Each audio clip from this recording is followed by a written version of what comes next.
함께 묵상할 말씀은 열왕기상 1장입니다. 1장 1절로 10절의 말씀.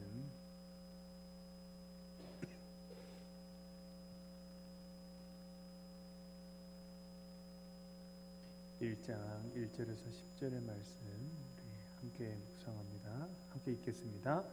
다윗 왕이 나이가 많아 늙으니 이불을 덮어도 따뜻하지 아니한지라.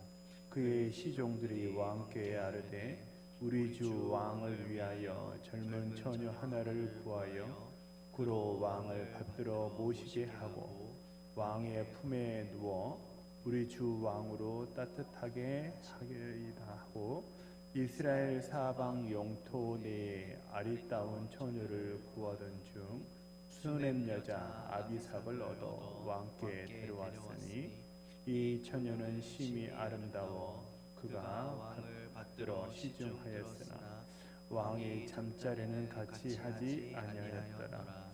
그때 핫기스의 아들 아도니아가 스스로 높여서 이르기를 내가 왕이 되리라 하고 자기를 위하여 병거와 기병과 호위병 50명을 준비하니 그는 압살롬 다음에 태어난 자요 용모가 심히 준수한 자라. 그의 아버지가 내가 어찌하여 그리하였느냐고 하는 말로 한 번도 그를 섭섭하게 한 일이 없었더라. 아도니아가 수르야의 아들 요압과 제사장 아비아달과 모이하니 그들이 따르고 도우나 제사장 사독과 요야다의 아들 브나야와 선지자 나단과 시므이와 레이와 다윗의 용사들은 아도니아와 같이 하지 아니하였더라. 아도니아가 에누로겔 근처 소렐레바위 곁에서 양과 소와 살찐 송아지를 잡고 왕자 곧 자기의 모든 동생과 왕의 신하된 유다 모든 사람을 다 청하였으나 선지자 나단과 브나야와 용사들과 자기 동생 솔로몬은 청하지 아니하였더라. 아멘. 오늘은 이제 열왕기상 시작의 첫 부분입니다. 여기서 다윗이 나이가 많아 늙어서 이불을 덮어도 따뜻하지 않다, 이렇게 열왕기상을 시작을 해요. 그러니까 이제 다윗 시대가 이제 서서히 저물어 가고 새로운 시대가 시작이 된다, 이제 그런 것에 대한 암시죠. 다윗이 이제 나이가 늙어서 이불을 덮어도 따뜻하지 않대요.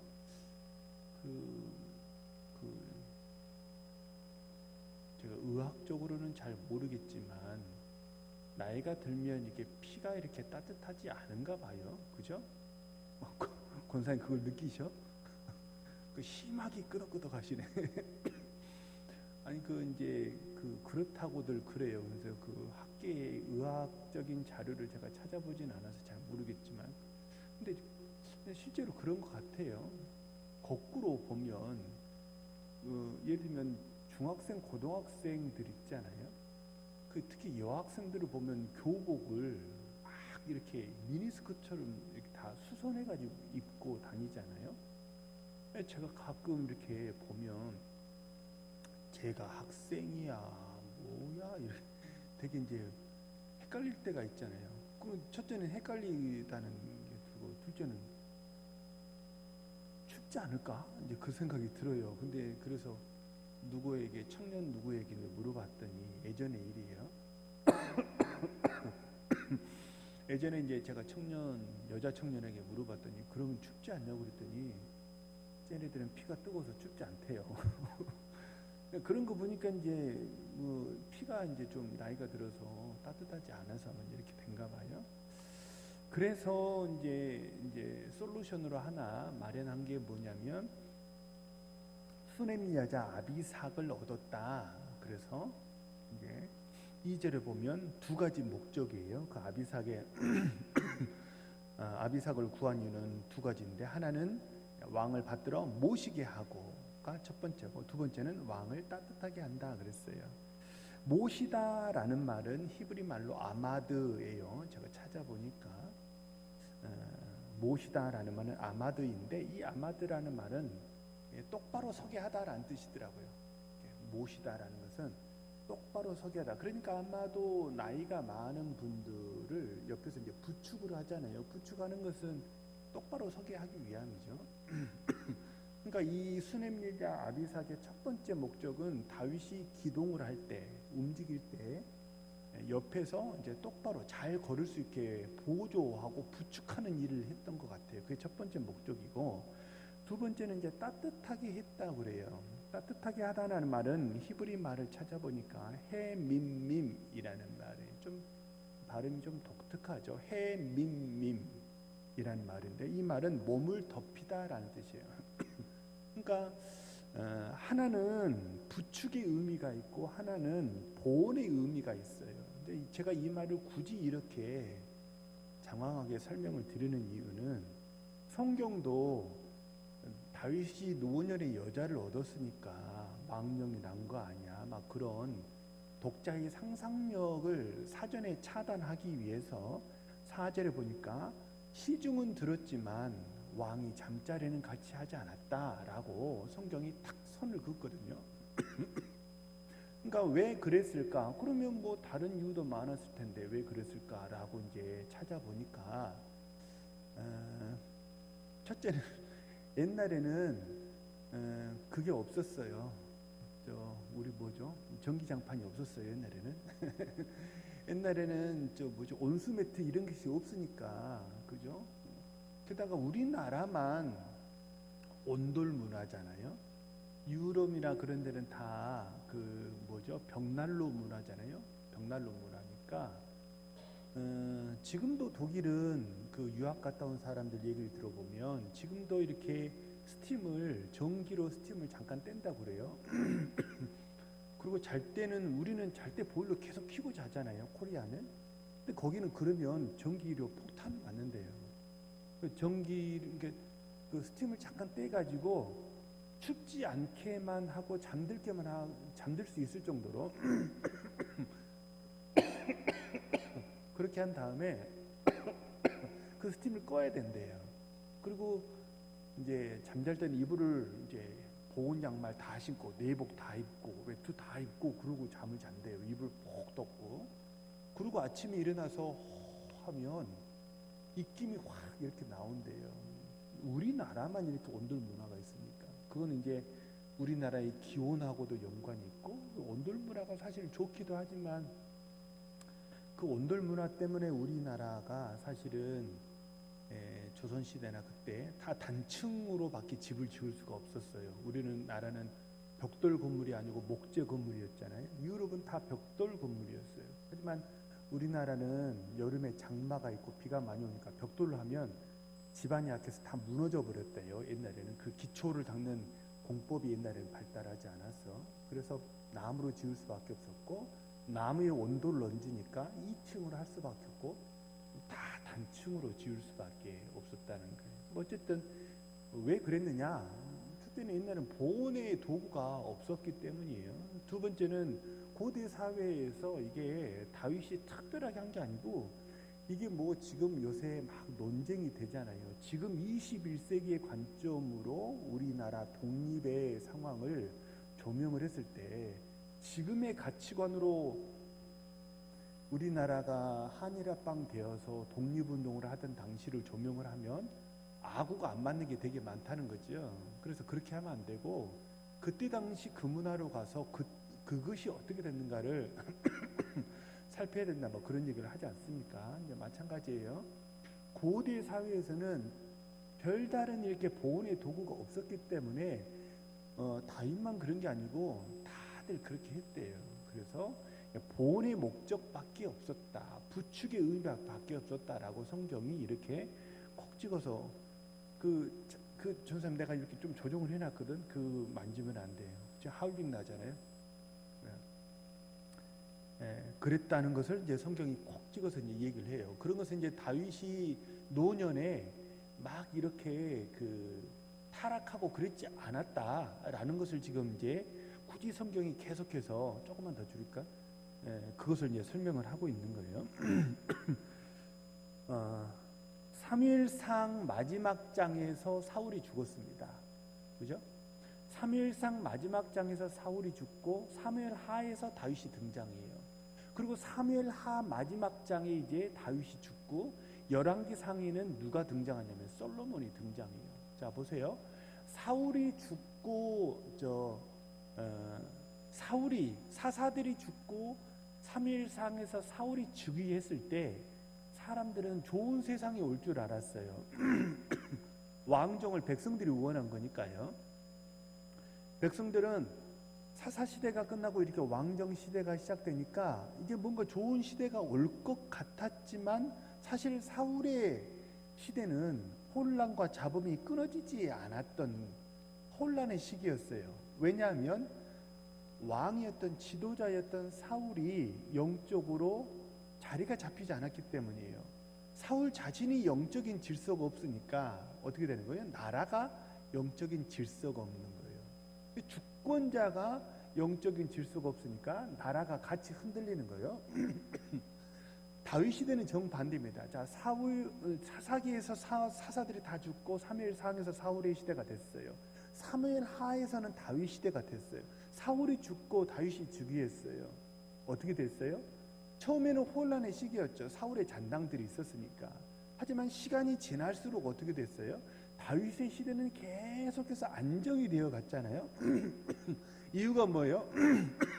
이유가 뭐냐면 주권자 다윗의 내면이 영적인 질서가 올바로 잡혀 있기 때문이에요. 주권자가 올바로 영적인 질서가 딱 잡혀 있으니까 나라가 어떻게 돼요? 안정이 되는 거죠. 교회도 마찬가지고 가정도 마찬가지예요. 교회에서는 천하 없어도 중직자들의 영향력이 커요. 교회는 그래요. 담임 목사의 영향력이 크고 중직자들의 영향력이 커요. 그래서 이 중직자들, 담임 목사와 이 중직자들이 내면의 영적인 질서가 잡히지 않으면요, 교회가 어지러워지는 거예요. 배가 산으로 가기 마련이에요. 어쩔 수 없어요. 그래서 부흥하는 교회를 한번 다 봐보세요. 부흥하는 교회는 다들 어떻게 되냐면 굉장히 영적으로 안정적이에요. 영적으로 충만하다는 거죠. 가정도 마찬가지예요. 가정이 흔들리지 않고 안정적이 되려면 어떻게 됩니까? 엄마와 아빠가, 부모가 어떻게 돼요? 영적으로 질서가 딱 잡혀야 돼요. 그래야 그걸 보고 자녀들이 영적인 질서가 잡힌다는 거예요. 그래서 평화로운 시대가 되냐 아니면 혼란의 시대가 되냐, 이 모든 것은 무엇에 달려있어요? 돈에 달려있지 않아요. 군사력에 달려있지 않아요. 무엇에 달려있어요? 오직 사람이에요. 사람. 결국은 열쇠가 뭐예요? 열쇠가 사람이에요. 사람에 따라서 흔들리기도 하고 사람에 따라서 안정되기도 하다는 거예요. 사람이 열쇠예요. 그래서 가정이 평안하려면 가정에서 계속해서 무슨 일이 일어나야 됩니까? 하나님의 사람이 가정에서 계속 배출이 돼야 돼요. 교회가 계속해서 성장하려면 어떻게 됩니까? 교회에서 계속해서 하나님의 사람들이, 믿음의 사람들이 교회에서 계속 배출이 돼야 돼요.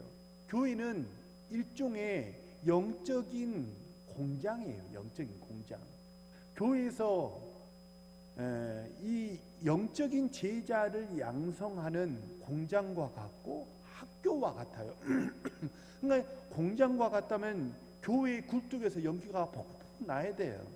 그래서 하나님의 사람이 배출이 돼야 돼요. 학교라고 한다면 계속해서 졸업생이 나와야 돼요. 그러면 어떻게 되는 거예요? 교회가 성장하게 된다는 거죠. 이 격동의 시기에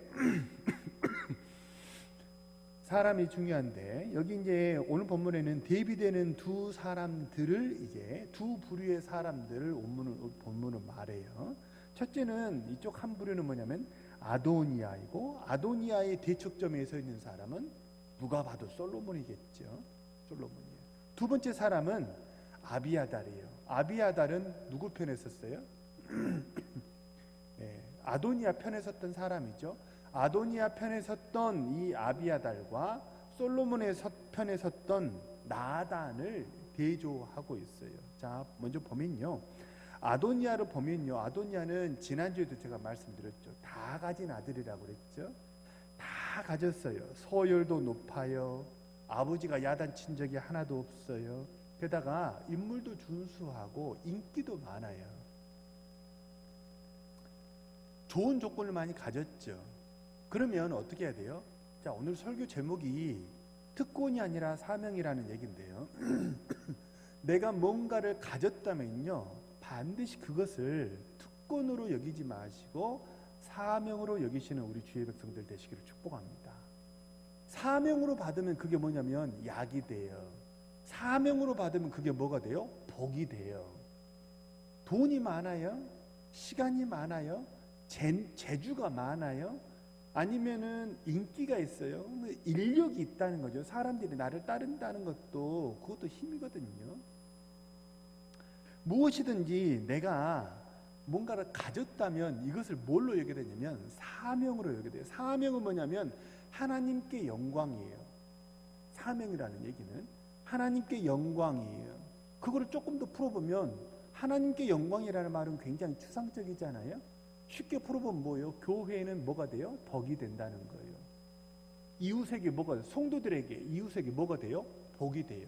교회에 덕이 되고 이웃에게 복이 돼요. 이 사람이 오면 좋아.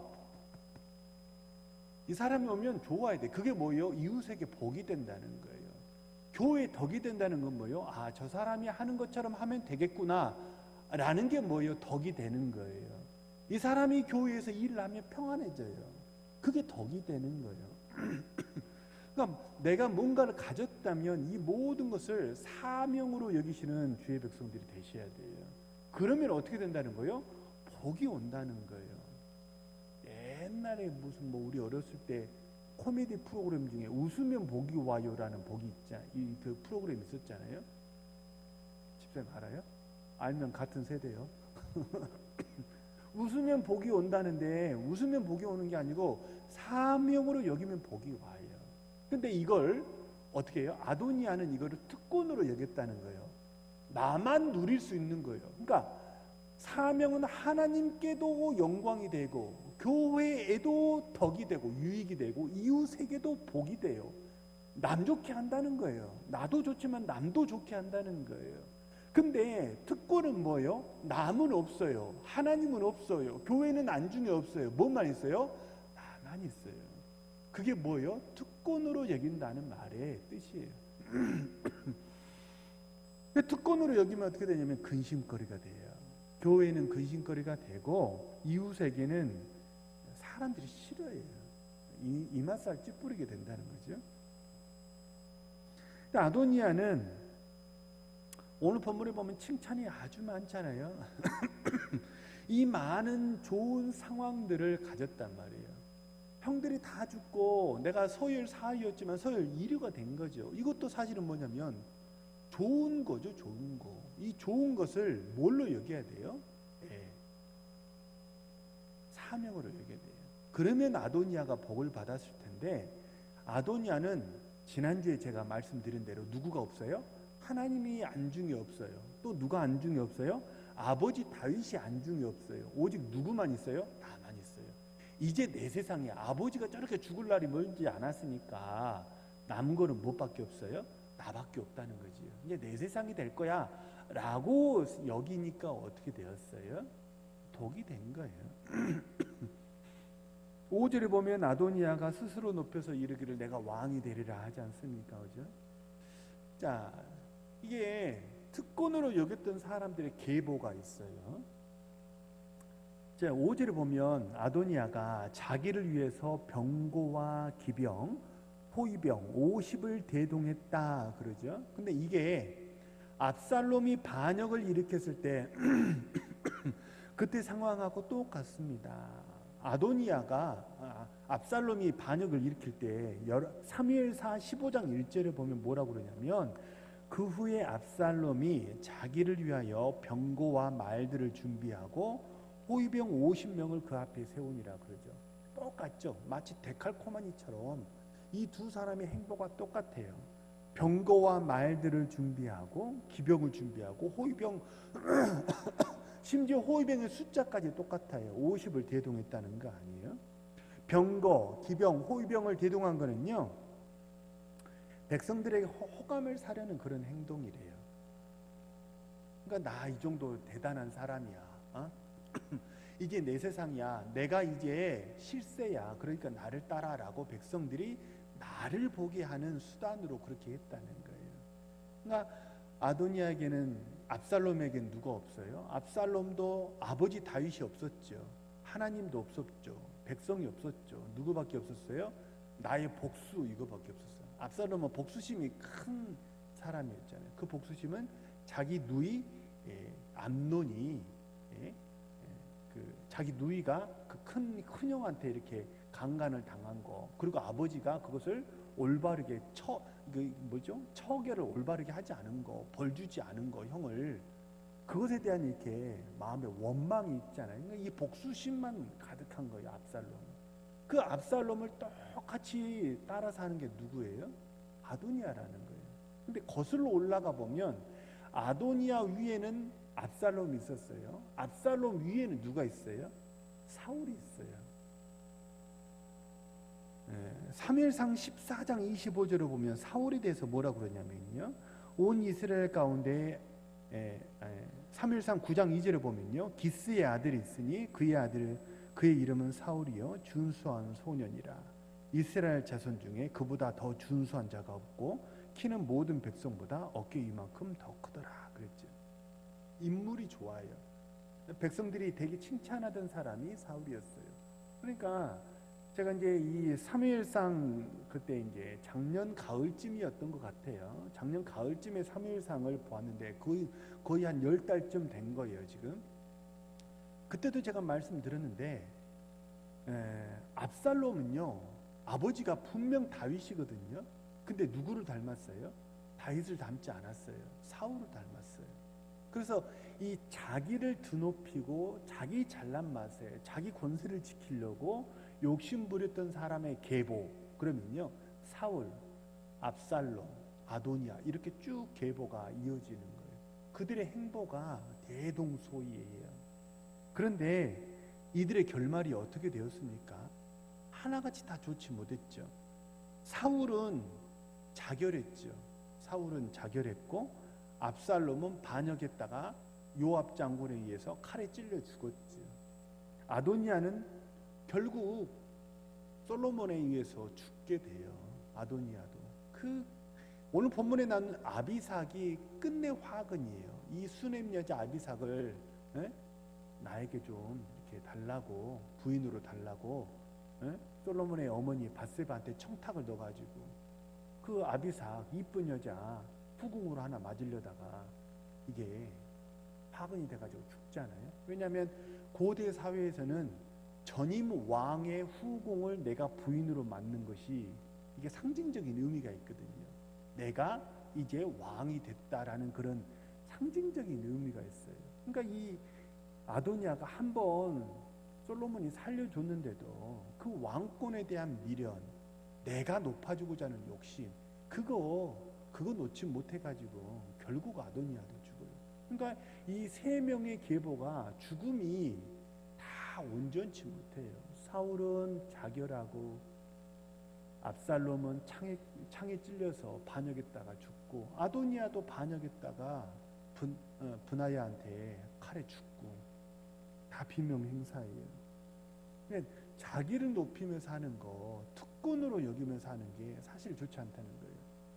욕심은 제가 주일날도 말씀드렸지만 사실 더 행복하려고 욕심 부리는 거 아니에요? 한 숟갈 더 먹고 조금 더 갖고 왜 그러는 거예요? 더 행복하려고 그러는 거 아니에요? 근데 욕심 부리면 행복해지지 않는다는 거예요. 더 불행해진다는 거예요.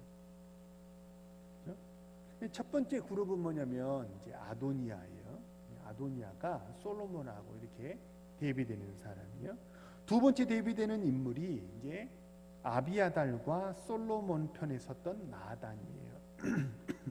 근데 아비아달은요, 참 보면 제가 이제 새벽 기도 시간에도 한번 말씀드렸는데 너무 아까운 인물이에요. 아비아달은 예를 들면 요압, 요압은 그 원래부터 포악하고 욕심이 많은 사람이에요. 아도니아도 원래부터 욕심이 많던 사람이에요. 근데 아비아다는 그렇지 않아요. 되게 신실한 사람이었어요.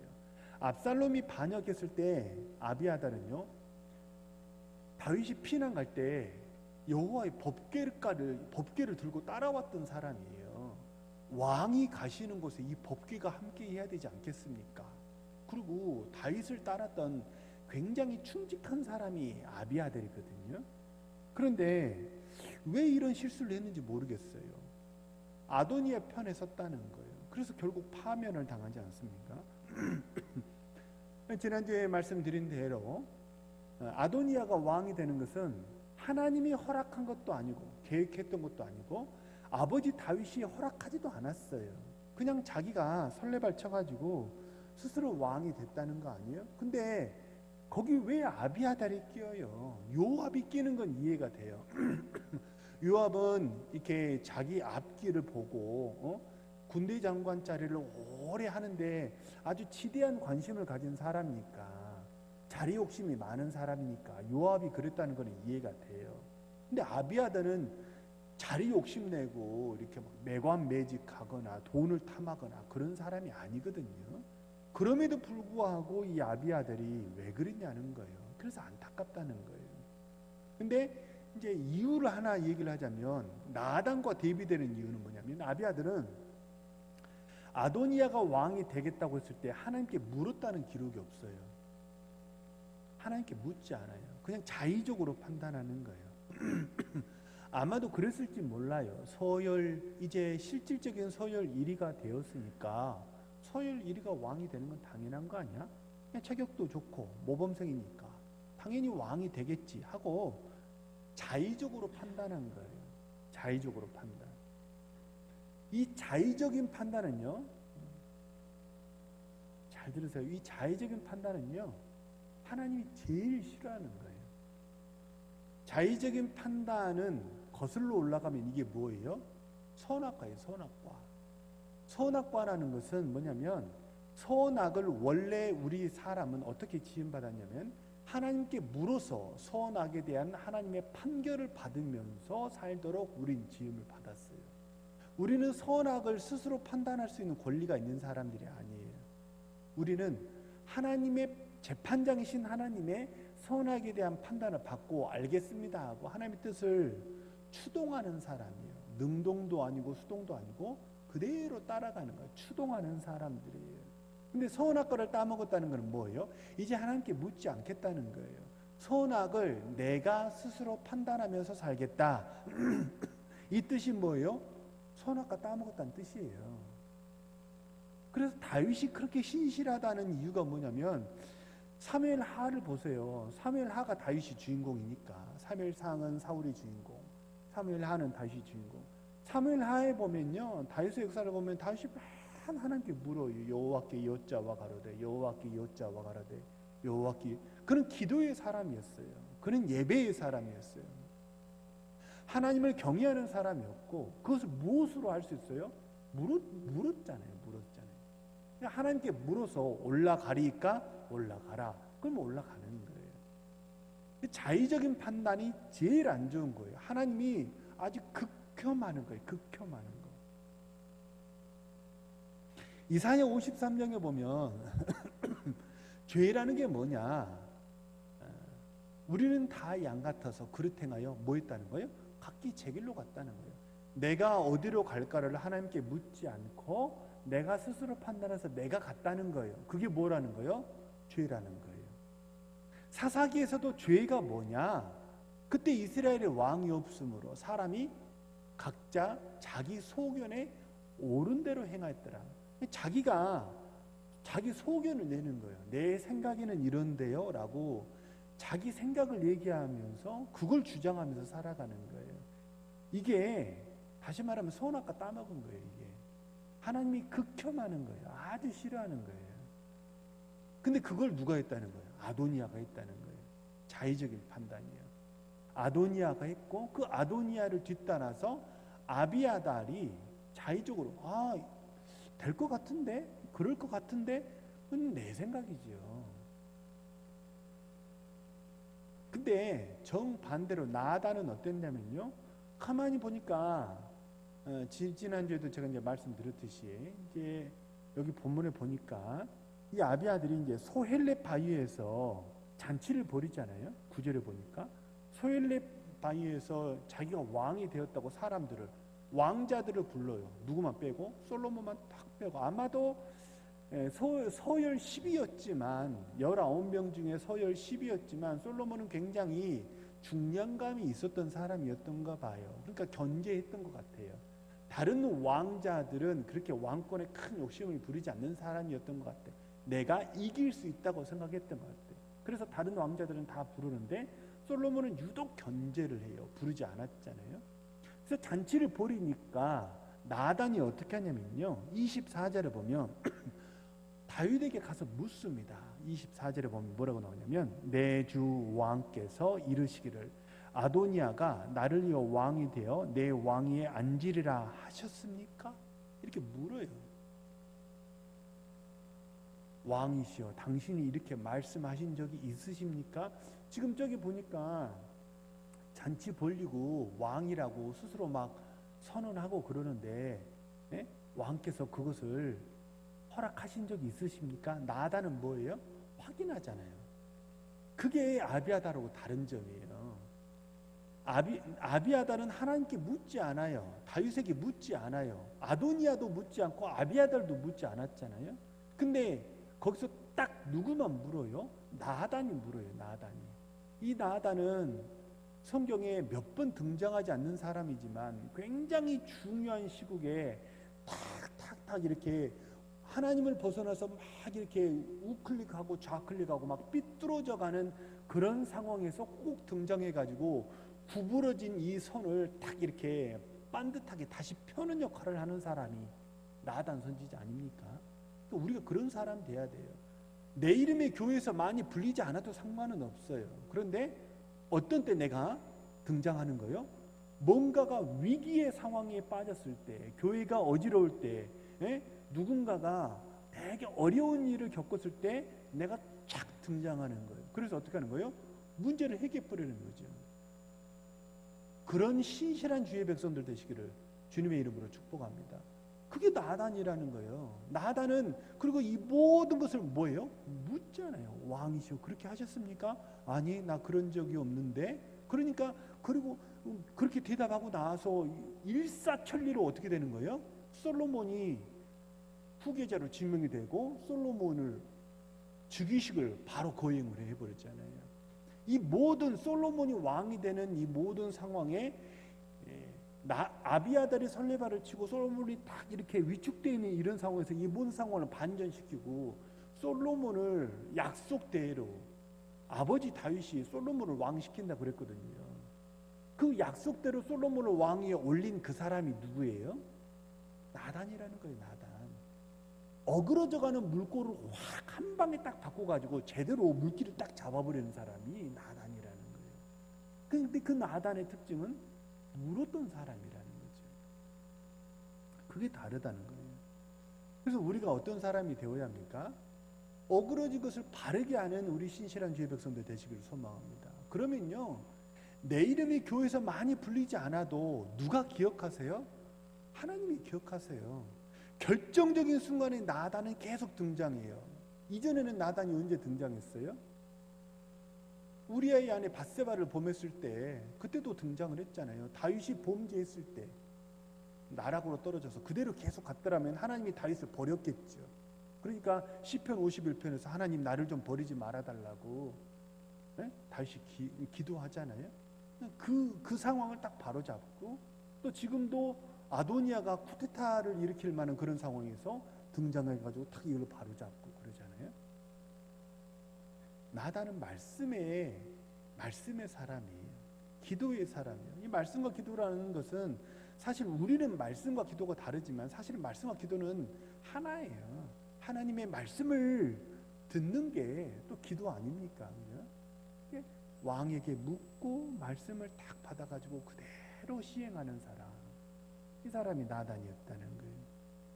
그래서 우리가 지금 이제 아도니아가 한편에 있고 이 열왕기상은 열왕기상 초반부에는 아도니아와 솔로몬이 대립각을 이루고 아비아달과 나하단이 서로 대조를 이루어요.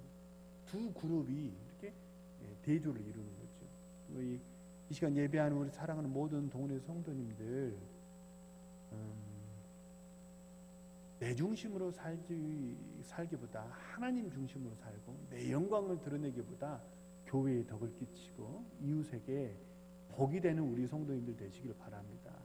하나님의 말씀을 온전히 듣고 그 말씀대로 하나님께 묻고 하나님께 답을 받아서 말씀대로 순종하며 살아가는 우리 신실한 주의 백성들 되시기를 축복합니다. 그러면 하나님이 기억하실 거예요. 나단 선지자 하나님이 기억하시고 크게 쓰시는 것처럼 우리 사랑하는 모든 성도님들도 말씀의 사람, 기도의 사람, 우리 신실한 주의 백성들 되셔서 하나님께 귀하게 쓰임받는 우리 주의 백성들 되시기를 주님의 이름으로 축복합니다. 우리 주신 말씀을 놓고 한 번 하시면서 통성 우리 기도합니다.